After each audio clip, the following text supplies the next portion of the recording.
भारत माता की, भारत माता की, इनकलाब, इनकलाब, वंदे वंदे। कर्नाटक के कोने कोने से आए हुए सभी भाइयों बहनों, माताओं, बुजुर्गों, बच्चों, आप सब लोगों को मेरा नमस्कार, सबको मेरा प्रणाम। मंच पे भी चंद्रशेखर जी बैठे हैं, पृथ्वी जी, भास्कर राव साहब और बहुत गणमान्य लोग बैठे हैं। आप सब लोगों को मेरा प्रणाम, सबको मेरा नमस्कार। मैं हिंदी में बोलूँगा, कई लोगों को हो सकता है समझने में दिक्कत हो, उसके बाद कोई उसको ट्रांसलेट कर देंगे। मुझे माफ़ कर दीजिए, मैं कन्नड़ में नहीं बोल पाऊंगा, मैं हिंदी में बात करूंगा। मेरा अभी 2 दिन पहले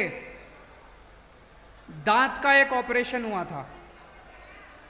बहुत ज़्यादा मुझे दर्द था, बहुत पेन था, लेकिन मैंने पृथ्वी को बोला कि आज यहां पे हजारों किसान आने वाले हैं, आज यहां पे किसानों के नेता चंद्रशेखर जी आने वाले हैं, तो चाहे मुझे पेन किलर का इंजेक्शन लगाना पड़े, मैं आऊंगा जरूर यहां पे। तो चंद्रशेखर जी, आज मैं बहुत सारे पेन किलर लेके आया हूं। मुझे आज आना था क्योंकि हम किसानों की इज्जत करते हैं, हमारी पार्टी किसानों की इज्जत करती है। सबसे पहले चंद्रशेखर जी का आम आदमी पार्टी में तहे दिल से स्वागत है। आज यहाँ पे हजारों किसान पूरे कर्नाटक के कोने कोने से आए हुए हैं। आप सब लोगों का आम आदमी पार्टी में तहे दिल से स्वागत है। मैं आप लोगों को बधाई भी देना चाहता हूं। किस चीज की बधाई, 2 मिनट में बताता हूं। कहते हैं इंसान को अहंकार नहीं करना चाहिए। रावण ने अहंकार किया था। रावण सीता माता को हर के ले गया। उसको सबने समझाया कि रामचंद्र जी भगवान हैं, भगवान का अवतार हैं, इनसे दुश्मनी मत लो। विभीषण ने समझाया, रावण की पत्नी मंदोदरी ने समझाया कि सीता को वापस कर दो, लेकिन रावण में बड़ा अहंकार था। उसे लगता था वो तो सारी दुनिया को जीत सकता है, वो नहीं माना। अंत में हम सब जानते हैं रावण का क्या हुआ। उसी तरह से केंद्र सरकार को अहंकार था। उनको लगता था वो कुछ भी कर सकते हैं। उन्होंने 3 काले कानून पास किए। उनको अहंकार था कि हमें किसानों की जरूरत नहीं है। केंद्र सरकार को बहुत समझाया, किसानों से पंगे मत लो, किसान अगर सड़क पे उतर गए तो तुम्हारी सरकार हिल जाएगी। केंद्र सरकार नहीं मानी। अंत में 13 महीनों के संघर्ष के बाद केंद्र सरकार को 3 कानून वापस लेने पड़े। मैं आप सब लोगों को सलाम करता हूं, आपके संघर्ष को सलाम करता हूं। आपने वो कर दिखाया जो कोई नहीं कर पाया। उनके अहंकार को आपने रौंद दिया। आज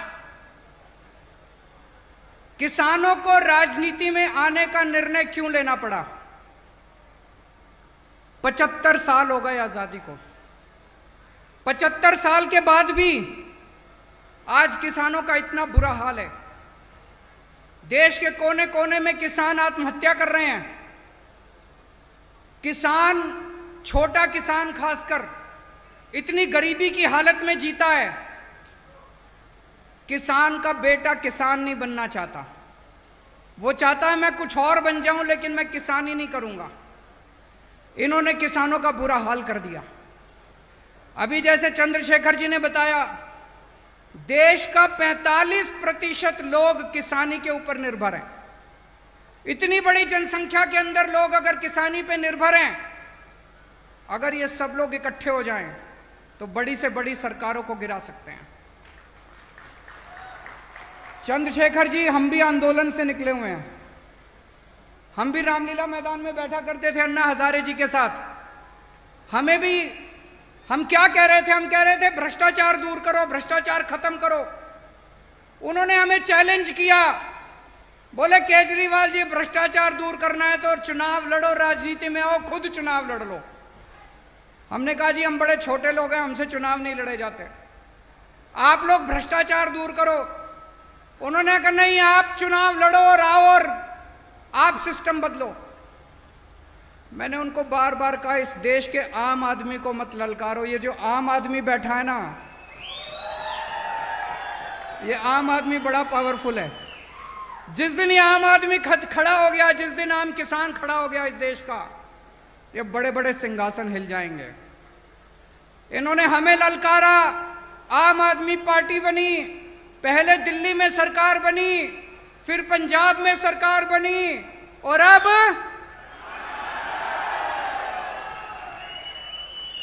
अब कर्नाटक में सरकार बनानी है। बनानी है कि नहीं बनानी है?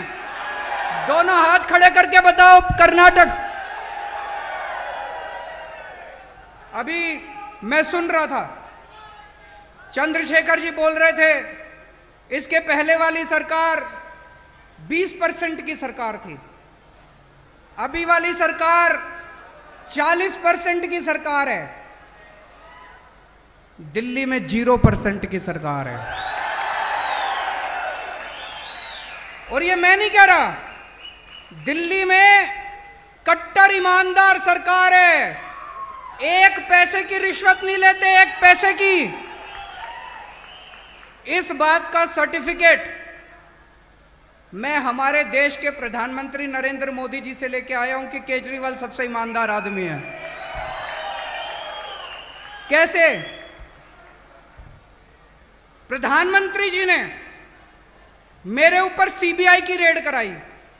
सीबीआई वाले मेरे दफ्तर में आए, मेरे घर पे सीबीआई की रेड हुई, दिल्ली पुलिस की रेड हुई, इनकम टैक्स की रेड हुई, सबकी रेड हुई। मेरे बेडरूम को भी छान लिया उन्होंने, कुछ नहीं मिला।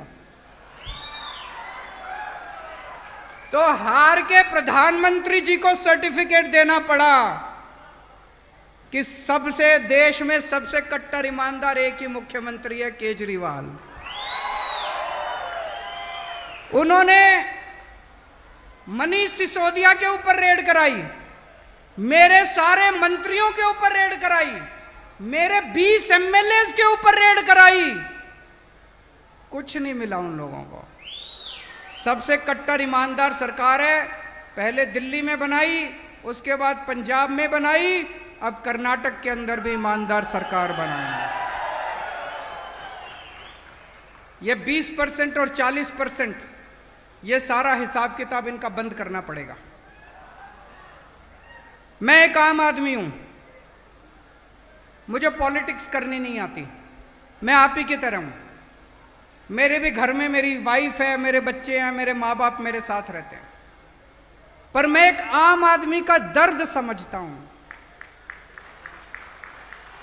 एक आम आदमी किस तरह से इतनी महंगाई के जमाने में अपने बच्चों को पालता है, मैं ये समझता हूं। एक आम आदमी क्या चाहता है कि मेरे बच्चों को अच्छी शिक्षा मिले, अच्छे स्कूल में शिक्षा मिले। जब हमारी सरकार बनी, दिल्ली में सरकारी स्कूलों का बहुत बुरा हाल था। कर्नाटक में भी मुझे बताते हैं सरकारी स्कूलों का बुरा हाल है कि नहीं है? सरकारी स्कूलों का बहुत बुरा हाल था। आज दिल्ली के सरकारी स्कूल प्राइवेट से ज्यादा अच्छे हैं। 5 साल के अंदर, 5 साल में हमने दिल्ली के सरकारी स्कूल बदल दिए। इस साल सरकारी स्कूलों का, दिल्ली के सरकारी स्कूलों का 99.7% रिजल्ट आया है। 99.7%। मैं आप सब लोगों को इनवाइट करता हूं, आप दिल्ली आइए। दिल्ली आके हमारे दिल्ली के सरकारी स्कूलों को देखिए, शानदार सरकारी स्कूल। सरकारी स्कूलों में स्विमिंग पूल हैं, लिफ्ट हैं, शानदार ऑडिटोरियम है। आपने प्राइवेट स्कूल ऐसे नहीं देखे होंगे जितने अच्छे सरकारी स्कूल। इस साल 4 लाख बच्चों ने अपने नाम कटवा के, प्राइवेट स्कूल से नाम कटवा के सरकारी स्कूल में भर्ती हुए हैं। This is magic. 75 साल में देश में ऐसा नहीं हुआ। पूरे देश के अंदर सरकारी स्कूलों का बुरा हाल है, दिल्ली के अंदर सरकारी स्कूल, शानदार सरकारी स्कूल। कर्नाटक में चाहिए कि नहीं चाहिए? केवल आम आदमी पार्टी कर सकती है। दिल्ली में पहले सरकारी हॉस्पिटल्स का बहुत बुरा हाल था, डिस्पेंसरीज का बहुत बुरा हाल था। आज दिल्ली में इतने शानदार हॉस्पिटल कर दिए, अब लोग मैक्स में, अपोलो में, फोर्टिस में, बड़े बड़े हॉस्पिटल में नहीं जाते, दिल्ली के सरकारी हॉस्पिटल के अंदर अपना इलाज कराते हैं। और सारा इलाज मुफ्त है, सब कुछ मुफ्त है। आपको अगर बुखार है, क्रोसिन चाहिए, वो भी मुफ्त है। अगर आपको बहुत बड़ी बीमारी हो गई, किडनी ट्रांसप्लांट कराना, 40 लाख 50 लाख रुपए का भी खर्चा आएगा, वो भी मुफ्त है। दिल्ली सरकार दिल्ली के 2 करोड़ लोगों के लिए, दिल्ली में 2 करोड़ लोग रहते हैं, दिल्ली के 2 करोड़ लोगों के लिए हमने सारा इलाज मुफ्त कर दिया। दिल्ली में बिजली भी मुफ्त है। ये मैजिक है। पहले दिल्ली में बिजली खूब जाया करती थी, 7-7 8-8 घंटे के पावर कट लगते थे। अब दिल्ली में 24 घंटे बिजली आती है और मुफ्त बिजली मिलती है लोगों को। 0 बिजली के बिल आते हैं, 0 बिजली के बिल। आप लोग आश्चर्य करेंगे कैसे? एक ही चीज है, हम ईमानदार हैं, हम पैसे नहीं खाते, हर चीज में पैसे बचाते हैं, ईमानदार सरकार है। इतना पैसा बचाया हम लोगों ने, इतना पैसा बचाया। इतनी महंगाई के जमाने में हमने 5 चीजें मुफ्त कर दी दिल्ली के लोगों के लिए। शिक्षा मुफ्त है, शानदार सरकारी स्कूल, आप अपने बच्चों को सरकारी स्कूल में भेजो, सब कुछ मुफ्त। आपकी सारी हेल्थ मुफ्त है। आपके घर में कोई भी बीमार होगा, किसी भी तरह की बीमारी होगी, सारी दवाइयां, सारे टेस्ट सब मुफ्त है। आपका बिजली मुफ्त है, आपकी पानी मुफ्त है, पूरी दिल्ली के लोगों का पानी मुफ्त है।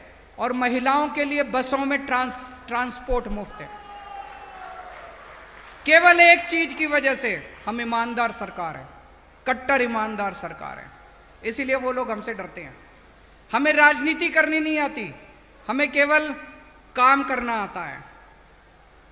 लेकिन दोस्तों, पिछले कुछ दिनों में देश में कुछ ऐसी घटनाएं घटी जिससे मेरे दिल को बहुत तकलीफ हुई है। उत्तर प्रदेश में लखीमपुर में इनके एक लड़के ने किसानों को सबके सामने जीप से कुचल दिया। देखा आप लोगों ने वीडियो, किस तरह से इनके एक लड़के ने किसानों को, सबके सामने किसानों को कुचल दिया। ऐसे आदमी के साथ क्या करना चाहिए? उसको सख्त से सख्त सजा मिलनी चाहिए। और इन्होंने क्या किया? ऊपर से नीचे तक सारी पार्टी, ऊपर से नीचे तक सारी सरकारें मिलके उसको बचाने में लग गई और उसको रिवॉर्ड दिया। उसके पिताजी को इन्होंने मंत्री बना दिया। ऐसे देश कैसे आगे बढ़ सकता है जहां पे मर्डर करने वाले लोगों को इनाम दिया जाएगा? ऐसे देश तरक्की नहीं कर सकता।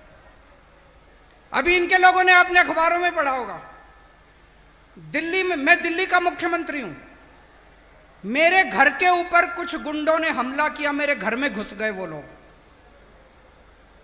मेरे को अपनी जान की परवाह नहीं है, मेरी जान देश के लिए हाजिर है। अगर देश के लिए 100 बार मुझे अपनी जान देनी पड़ेगी, मैं अपनी जान देने के लिए तैयार हूं। और मैं सौभाग्यशाली समझूंगा अगर मुझे अपने देश के लिए जान देनी पड़े। लेकिन उस दिन जब ये सारे गुंडे मेरे घर के अंदर घुसे, मैं भी घर में नहीं था, मेरी वाइफ भी घर में नहीं थी, मेरे बच्चे भी घर में नहीं थे, मेरे बूढ़े माँ बाप घर में थे। इन्होंने क्या किया? उन्होंने उन गुंडों को सजा नहीं दी, अगले दिन इन्होंने उन गुंडों को अपनी पार्टी में शामिल कर लिया। ऐसे देश कैसे आगे बढ़े? पूरे देश में कहीं गुंडे, लुच्चे, लफंगे, जाहिल, गंवार लोग जो होते हैं वो एक ही पार्टी में जाते हैं। कौन सी पार्टी में जाते हैं? कौन सी पार्टी में जाते हैं? पूरे देश में कहीं कोई बलात्कार करता है, ये लोग बलात्कार करने वाला का स्वागत करते हैं, उसकी शोभा यात्रा निकालते हैं। एक छोटी सी बच्ची का बलात्कार हुआ एक राज्य के अंदर, इन्होंने बलात्कारियों को रथ पे बिठा के उसकी शोभा यात्रा निकाली। कहीं पे बलात्कार होता है ये सारे पहुंच जाते हैं इनकी पार्टी वाले, उनकी। ऐसे देश कैसे तरक्की करेगा? ऐसे देश आगे नहीं बढ़ सकता। हमें गुंडागर्दी करनी नहीं आती। आम आदमी पार्टी शरीफों की पार्टी है, आम आदमी पार्टी देशभक्तों की पार्टी है, आम आदमी पार्टी ईमानदार लोगों की पार्टी है। हमें गुंडाई करनी नहीं आती, हमें स्कूल बनाने आते हैं। हमें लफंगाई करनी नहीं आती, हमें दंगे करने नहीं आते। आज पूरे देश में दंगे हो रहे हैं। कौन करा रहा है ये दंगे? कौन सी पार्टी दंगे करा रही है? सारे जानते हैं कौन सी पार्टी दंगे करा रही है। हमें दंगे करने नहीं आते। ऐसे इस देश के लोग नहीं चाहते कि दंगे हो, इस देश के लोग शांति चाहते हैं, इस देश के लोग शांति से जीना चाहते हैं। अगर आपको दंगाई चाहिए तो उनको वोट दे देना, आपको स्कूल चाहिए मेरे को वोट दे देना, अगर आपको गुंडागर्दी चाहिए उनको वोट दे देना, अगर आपको अस्पताल चाहिए केजरीवाल को वोट दे देना। मेरे को दंगाई करनी नहीं आती, मेरे को गुंडाई करनी नहीं आती। स्कूल बनाने आते हैं, अस्पताल बनाने आते हैं, सड़कें बनानी आती हैं, बिजली देनी आती है, पानी देनी आती है, कट्टर ईमानदार सरकार देनी आती है हम लोगों को। दोस्तों, आज मैं बेहद खुश हूं। आज इस मंच के जरिए, जैसा चंद्रशेखर जी कह रहे थे, ये एक तरह से इतिहास रचा जा रहा है। मैं पूरे देश के किसानों का आह्वान करता हूं, आइए पूरे देश के किसान आम आदमी पार्टी ज्वाइन करें। आइए मिलके, जब तक इस देश का किसान खुशहाल नहीं होगा तब तक हम लोग चैन से नहीं बैठेंगे। भारत माता की इनकलाब, इनकलाब।